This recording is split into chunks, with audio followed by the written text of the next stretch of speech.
and the way that I separated myself from sort of the experience that I might have mentally, associated with that, the feelings that might be associated with knowing that I caused harm to somebody else, is I just had to stay really high. Resilience Resourcing was created to be a platform from which to share resources for resilience with those who may not otherwise have access to them. The first step in resourcing is connection. Through connection, we gain knowledge and access to empowering resources. This is the hope with each podcast I share, to bring you closer to empowering resources that will transform the way you think and feel about yourself and raise funds to share resources with those who may not be able to afford them.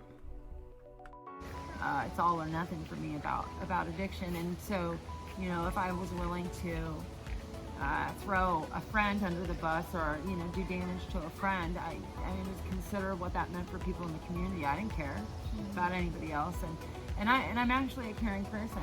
I'm not necessarily super social where I, spend a lot of personal one-on-one time with folks. A lot of the reasons is because I don't have time. I don't have the bandwidth for that most of the time, but I do care about people, and I care about people's well-being, but when I'm on drugs, I don't. Everybody's a victim. And but when I was locked up, some of the stuff that I was doing, for example, a high-speed chase through a neighborhood, I began to ponder the reality of what would have happened if a little kid would have come running out as I'm driving 80 miles an hour through a neighborhood. And it dawned on me the potential damage that I could have caused, and then the damage that I did cause. But well into my recovery at this time, there was still a disconnect with,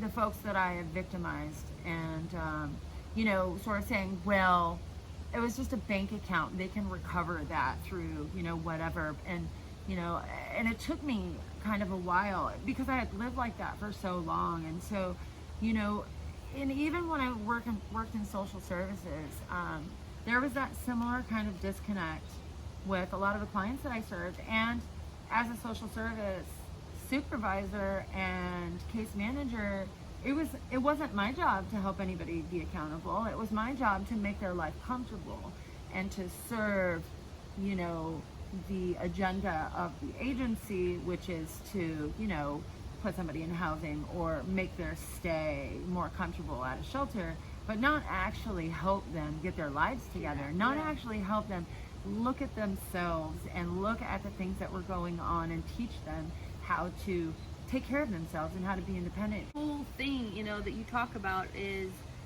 you see this, you're not somebody looking on the outside and has never experienced this. You are recognizing what these services are offering aren't actually helping people because they're actually enabling them to continue, and it wouldn't have helped you.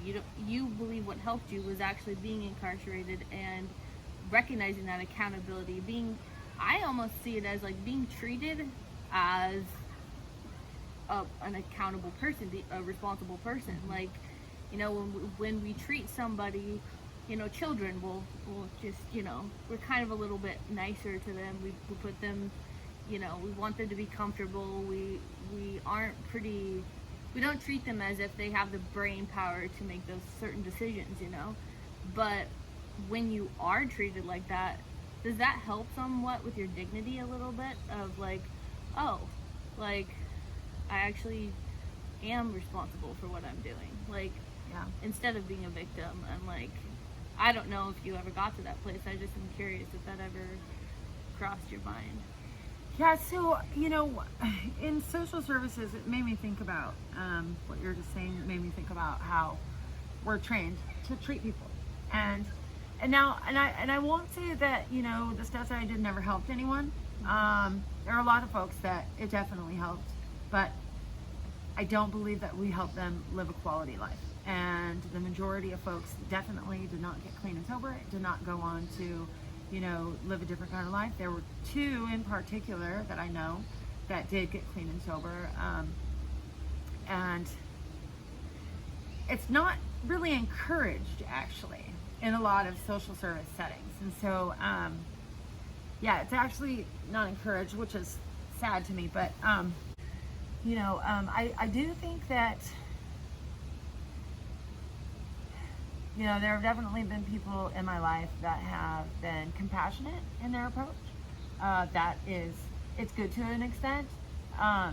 Having compassion and then sort of treating people like children, for me personally, it's very patronizing to me. That's what I was when getting somebody to. treats me that way. That's what I was When getting somebody's to. like, "Oh, that must have been so hard," Yep. and then making essentially excuses for my behavior. At which point I'm like, yeah, there were definitely challenging parts of it. However, these were my choices. Like, these were choices that I made, and it's my job because I'm not a child. I'm a 48-year-old woman. Exactly. And, at one point, because for a long time I blamed my mother. I blamed my mother for the choices that I continued to make. Now, that doesn't mean that I didn't have lack of access to understanding how to make better choices. But at some point, I was consenting to the choices that I was making. And so, when I moved on, because when I was 18 and then 25 and then 30 and then 35, my mom wasn't making those choices. My mom wasn't hitting me anymore. My mom wasn't feeding me those things. I was now feeding them to myself. And she was only acting off of whatever she had experienced, right? I believe that we do the best we can with what we have. Yeah. But I also believe that in order for me to take responsibility, I have to be really honest with myself. Yeah. And I have to, I definitely engage with my clients on an adult and mature level. There are even times where me and my clients would go toe to toe. And I'm like, no, this is the way that stuff is in reality. And you can do this over here, but this is what's real. And so, and I believe that my clients, I have strong relationships with the clients that I serve, because I treated them like an adult. Yeah. I put the responsibility back in their lap. Like, I can show you how to do this, or I can do it for you and you'll never get anything. But if I show you, you're actually going to be the one that's in control of your life. Yeah. And that's the bottom line. And in a lot of the settings that I worked in, the word can't came up a lot with service providers. Well, they can't. I call BS. Yes, and I get so angry when somebody says, well, they can't. Don't ever tell somebody what they can't do. Yeah. And when we disempower somebody like that, they start to believe the message. Yep. They believe the message. And so when you tell someone they can, they actually makes a change. And you even talked about that when you were in your cell and you were looking over those things and telling yourself those things, even though you didn't believe it. No. And those people probably won't believe it, but just the fact that you can say that, it does something in the brain to just have that somebody says you can. And that is true. And if somebody says you can, it's sort of an abrupt interruption to the message. And it makes you say, wait, can I? Really? I can? Because we believe what people tell us. We believe what people tell us. And I am so big on trying to negate the message. I don't care if 50 people tell you that you can't because they read something in a book. I don't care. Yep. You know how many times I've challenged stuff in my classes? So many times. I love that. That's the thing is, and that actually is where my therapist made such an impact on me, because I remember UW, because we're Huskies, when I wanted to go to UW, after I'd done therapy for a little while, and she was like, so what do you want to do? And I was like, well, my dream is to go to UW, but there's no way, that's impossible. And that self-talk was like, that's impossible. You got to be careful what you tell yourself, because you'll believe whatever you say. And I totally did, because I thought, my GPA wasn't too good with my, previous AA, and I was like, there is no way. Like, I know people that, who had really good grades and didn't get into UW. I was like, there's no way, like, it's a waste of my time. And instead of her saying, patronize and be like, oh, it's okay, you can, she was like, fine. And it was more of the, if you're gonna believe that kind of a thing. And it took me thinking about it a little more. I was like, well, if I could, like, maybe I could try, and then I did, and I was so shocked that I got in. And that's the thing, is that empowerment that has nothing to do with somebody patronizing you and saying, oh, I'm so sorry, how can I help you? Like, it's like, no, you're a badass, like, go for it. Like, What's stopping you? Why not? Like, worst thing that's going to happen is you're going to be right where you are right now. exactly. That's it. And you already know how to navigate that, right? Yeah. And I mean, and that's been part of my thing. I am a long-term quitter. I am a long-term Same. quitter, and I've wanted to quit stuff so many times. Yep. I wanted to quit going to school. I wanted to quit being in classes with a bunch of people. And don't get me wrong, I love my classmates. I have been in school with brilliant, brilliant young people. Yeah. But a lot of the information they have is misinformation, especially when it comes to people such as myself. But I have had to sit through classes that made me angry because I've had to ask myself, what is your purpose in this class? Do you really want to fight and argue the entire time? Because what are you going to get out of it? I know what it's like to exist in that sort of reality. You know, chaos, frustration, consistent friction. I won't get anything out of it. Yeah. So, and I've had conversations with myself. It's like, what do you want the long-term goal to be? Because students tend to listen to professors. So I'm like, all right, how can I write papers to influence the way that this teacher teaches moving forward?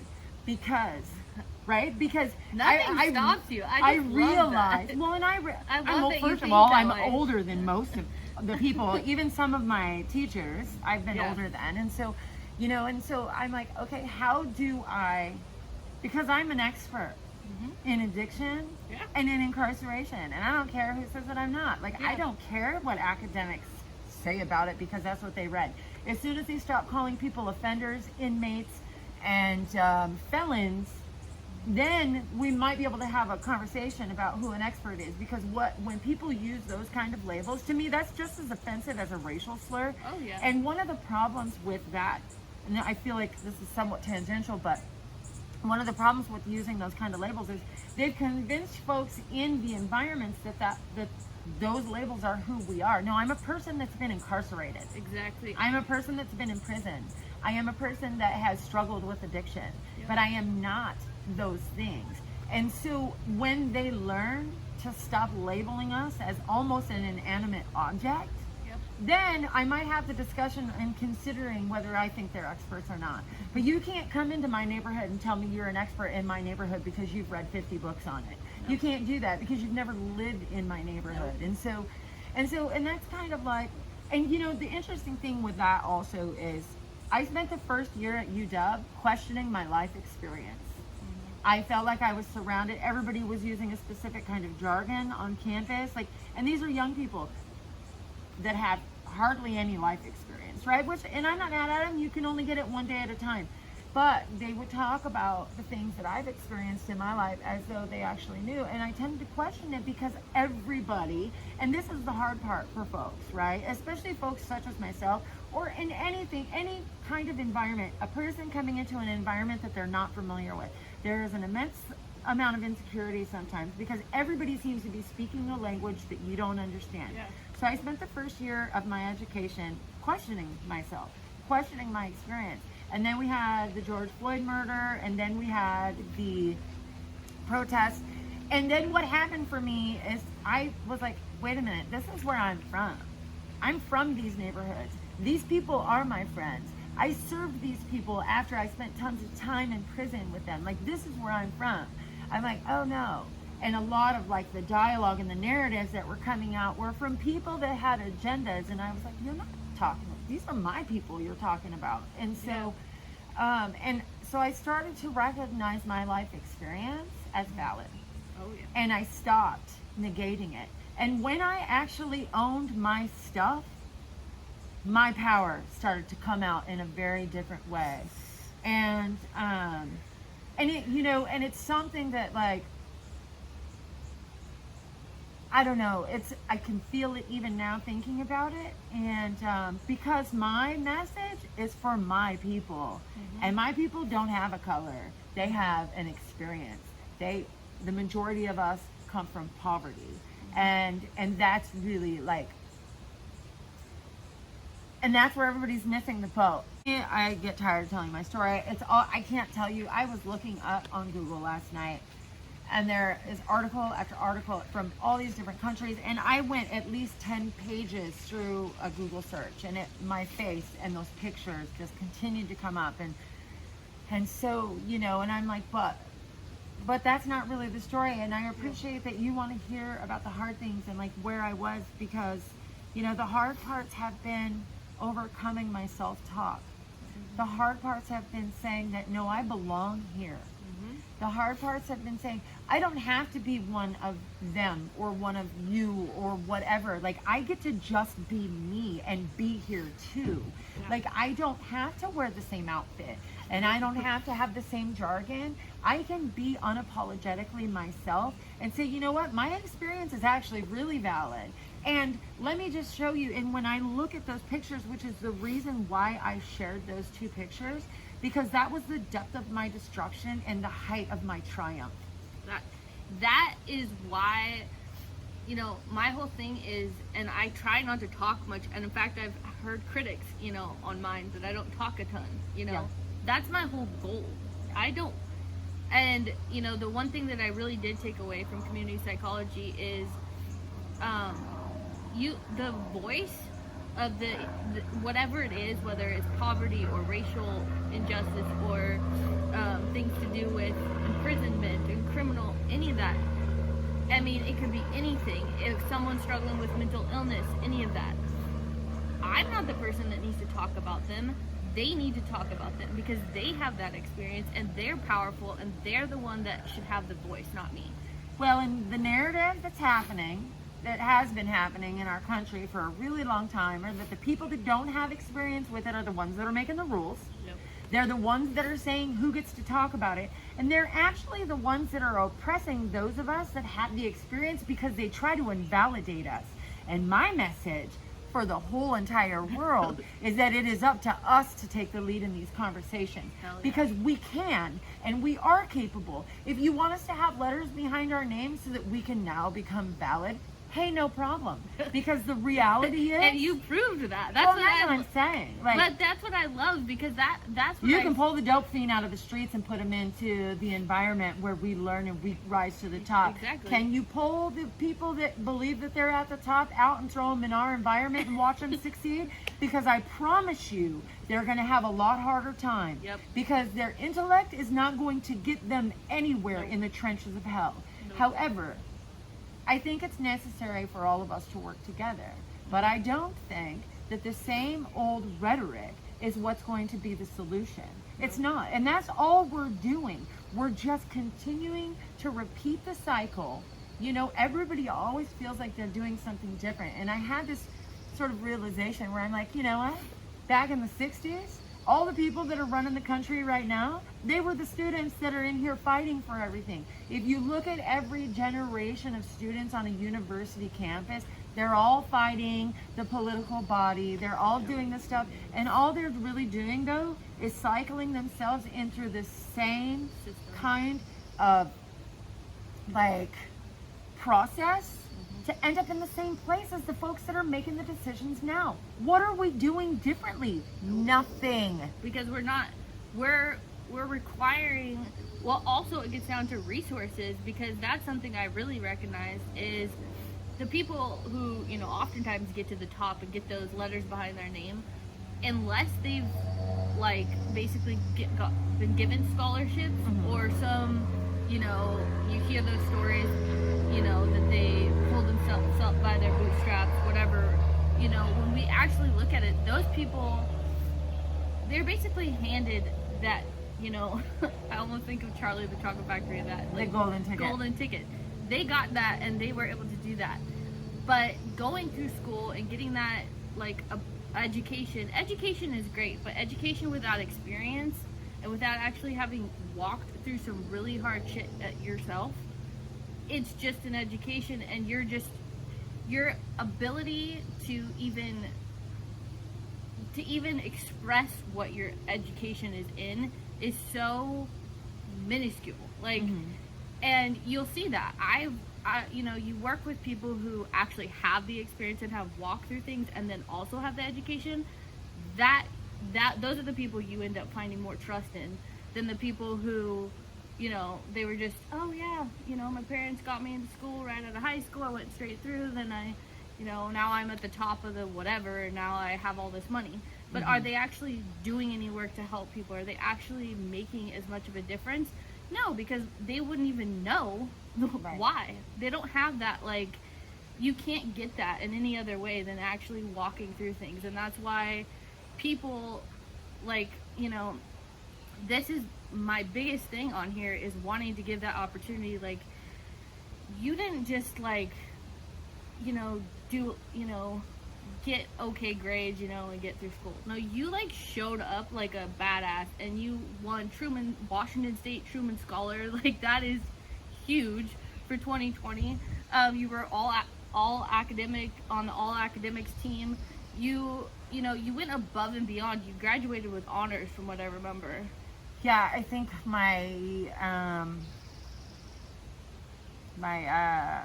major GPA is like, it's a 3.53, I think. So That's really close to I mine. kicked myself That's in the butt, but Dean's my list. That's still my Dean's total, list. I think, I want to say it's like 3.73. Yeah. You worked through so much. You weren't just going to school. You weren't just, oh, I had a dorm on school and I was just going to school. You know, that was my I was whole raising career. my daughter.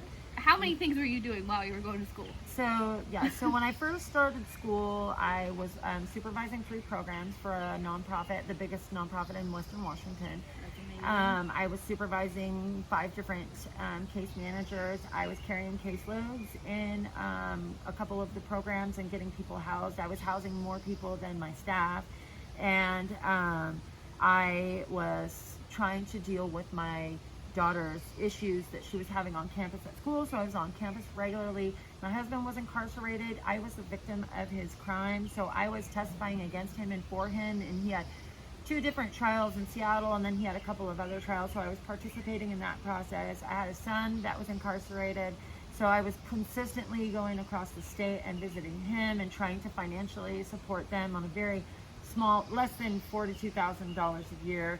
I had my oldest daughter, and she has my grandson, and so they were intermittently living with me. And I, in recovery and sponsoring women in recovery, as well as mentoring folks that were getting out of prison with the post-prison education program, on top of climbing mountains and stuff like that, to keep my sanity. I don't know if this is a thing. I'm going to make it a thing. You know how there's honorary doctorate?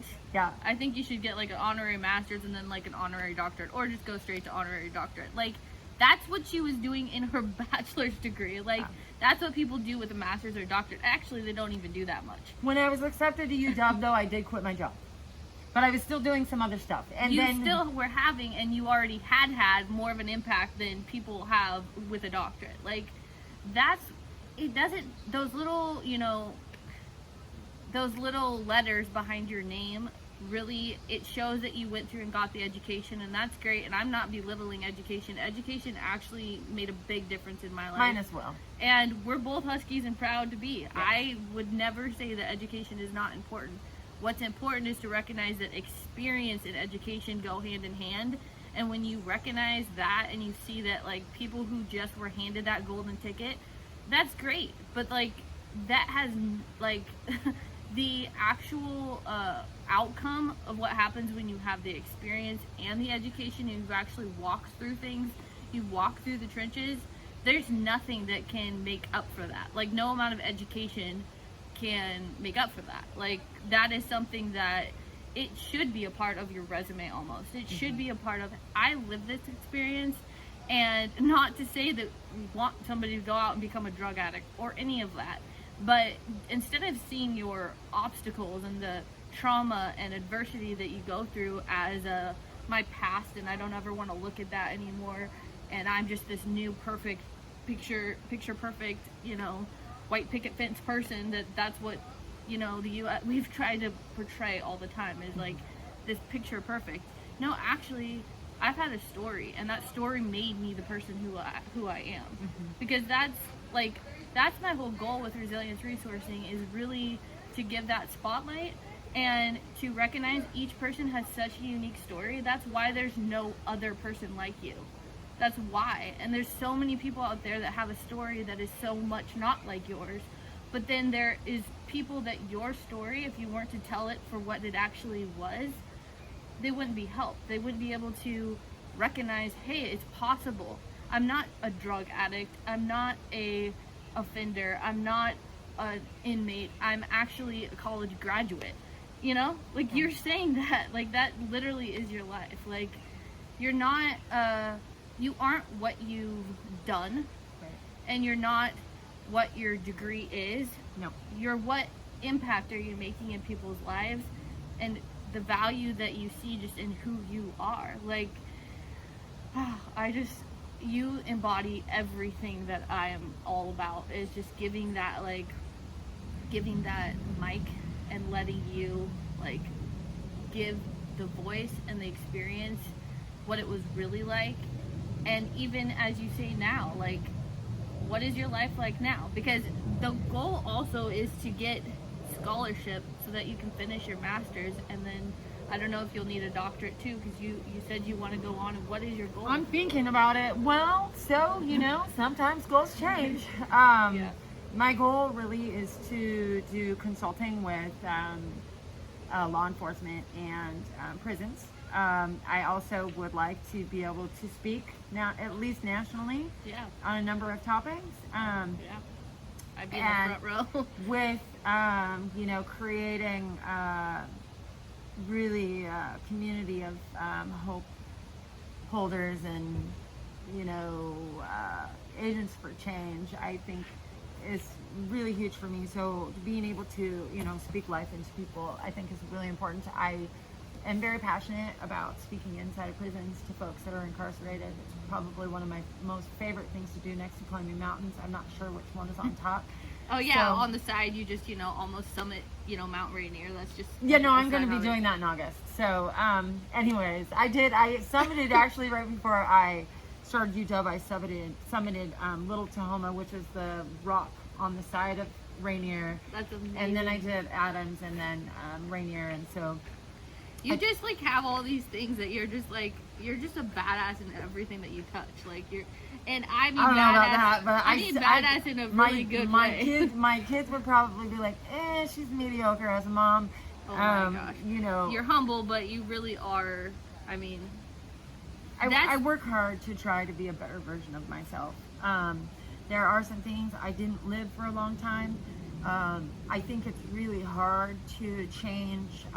My life was full and big, even as an addict, and I liked to push myself to the brink of fear. And so there's an intensity and an adrenaline thing that sort of encompasses a lot of the things that I participated in.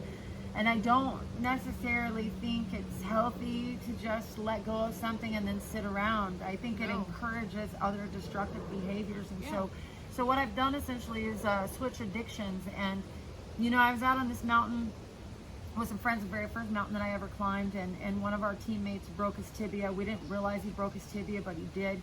And that was about 500 feet after we summited, and we still had quite a ways until we could get out off the trail. And, I was on that mountain. We were on our feet for almost 24 straight hours, and I was able to, I didn't think I was capable of what I put my body through that night, and then survived it. Yeah. And what I found out on that mountain, which eliminated my opportunity to say I can't, is I found out that I don't know what I'm capable of. That my mind does not have any idea the parameters that are actually in place for my ability to succeed. So I don't get to use that I can't. I don't get to say that's too big for me. And every time I want to, and it's like, oh, that's too hard. And I only say that because I am a drill sergeant in my own life. But anytime those things come up for me, what I happen to know is that I don't even know. So I don't get to say that. Like, what I get to do is I just get to keep showing up for it. I want to quit all the time. All the time. I wanted to quit school a million times, but I know what I get when I quit. And it's not about anybody else and anybody else making things comfortable for me. It's about how do I feel when I'm looking back at myself in the mirror. And that's what I know to be true for my brothers and sisters that are afflicted with stuff. I could give I'm gonna say a cuss word. I could give two shits what people in society say is appropriate. Because you know what? If I listened to them, I wouldn't be where I am. Everybody would have pat my ass all the way into nothingness. Yep. All the way into nothingness. Yep. And so what I've done is I looked at what I actually did. I am involved with this community of people that are super strong, and you never hear them complain. I will talk about, oh, my back, but while I keep going, you know. But like, I'm involved with this community of doers. And I've learned that yes, I can, and which even before I recognized how strong I was in that way, when I worked in social services, I was in a staff meeting, and there was somebody that said, I was working with a schizophrenic patient. I was a peer counselor at the time. And they said, well, she can't do that. I got pissed. And I said, don't you ever say that about that person. Yes, she can. Yes, she can. You don't know what she's capable of.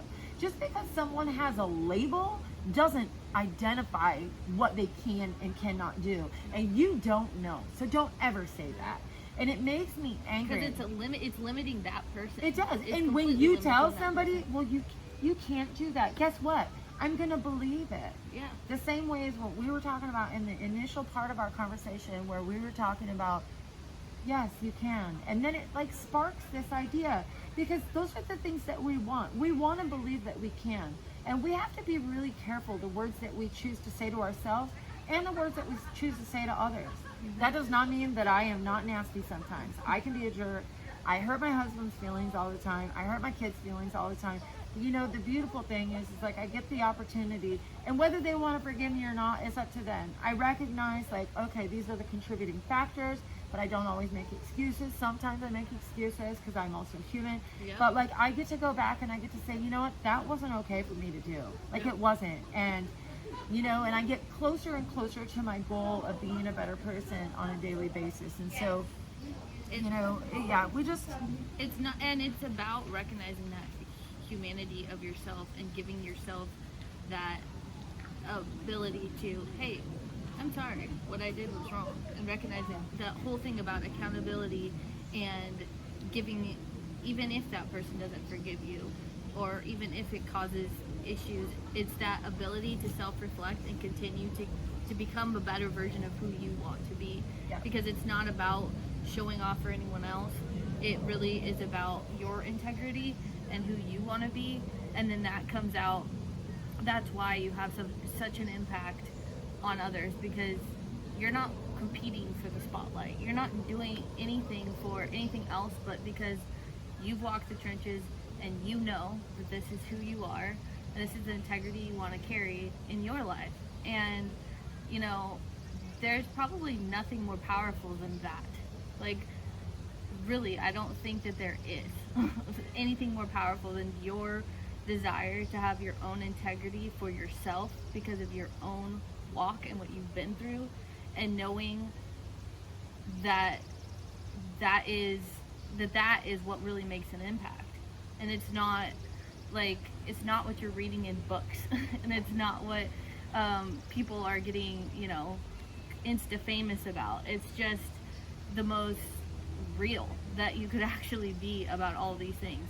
I just want to also just give another opportunity. The whole thing here would be amazing if we could get a scholarship going. There is a GoFundMe. You said the GoFundMe. Yeah, Teresa Walsh. Well, she created a GoFundMe for my graduate expenses. Wasn't this someone from the GOAT who actually works for GoFundMe? She works for GoFundMe. So she Okay. was a graduate student in the UK. Don't quote me. I think it was the UK. And I helped her. She interviewed me for something that she was doing, and so she reached out and wanted to be able to help, and which makes me really uncomfortable. You know, it makes me really uncomfortable to say, not that I've never done a GoFundMe, but for such a large amount, it makes me uncomfortable. But you know, but you're real, and this is a real need, and this isn't something that you are like, oh, come help me so I can just, you know, have this status. Like, you actually have so much to give back in this area that you not being able to do it is a disservice to most people, because the change that you're gonna make, like, I can't even imagine the change that you're gonna make, because you already made it. You did things that people don't even do with their master's and doctorate, and you've already done it. And the way that our system works is we need those titles behind our name, because that gives us more credibility within the industry. And so, you know, if you're watching this and you have any ability to go and donate towards the scholarship fund, it's GoFundMe, and they just find it under... You can probably look on my Facebook, which is Ginny Burton. You know, and I'll link that. I'll definitely link that here. So I'm gonna have all the links so that people can click on that. Yeah, you should be able to add that. And definitely, you know, give towards that, because, you know, other than just thinking she's incredible and wanting to hear this amazing story, really from you, I just really wanted you to be able to share the true narrative of what's going on, and where you came from, and what you're the one that deserves to say this. You were talking about some stuff a minute ago, and you know, the only person that I'm competing with is who I was yesterday. I love that. That's it. Because if I'm trying to compete with somebody else, they haven't had my experience and I haven't had theirs, and so, you know, I really just work hard on trying to be a better version of myself. And there are a lot of days I fail. There are a lot of days that I do not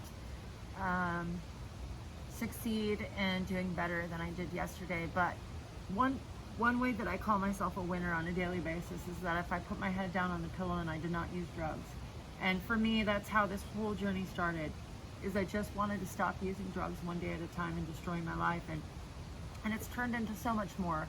And if there's a message that I could give to everybody, it would be that you can do whatever you set your mind to.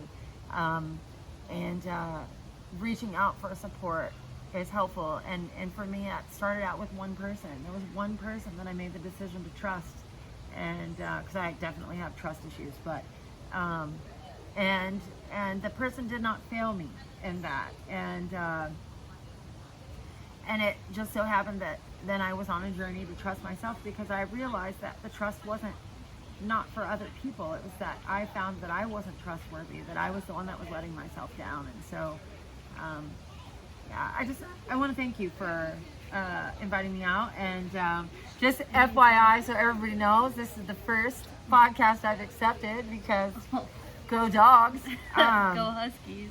So anyway, thank you. I'm completely honored, but really I just wanted to give you the spotlight, because I've never heard something so empowering. Honestly, that's what your story is. It's empowering, and it really just shows that there is nothing impossible. That is my little screensaver. It says I'm possible, and you know, it really is. Anything is possible if you say you can, and you don't listen to those people who are stereotyping you and putting you in this box and diagnosing you and saying, well, this means... No, that doesn't mean anything. That is, you know, it's just something that people have used to hold other people back, but it's not going to work anymore, and you just proved that more than anybody I've ever met. So thank you so much for your time. Stay tuned for next episodes on www.resilienceresourcing.com.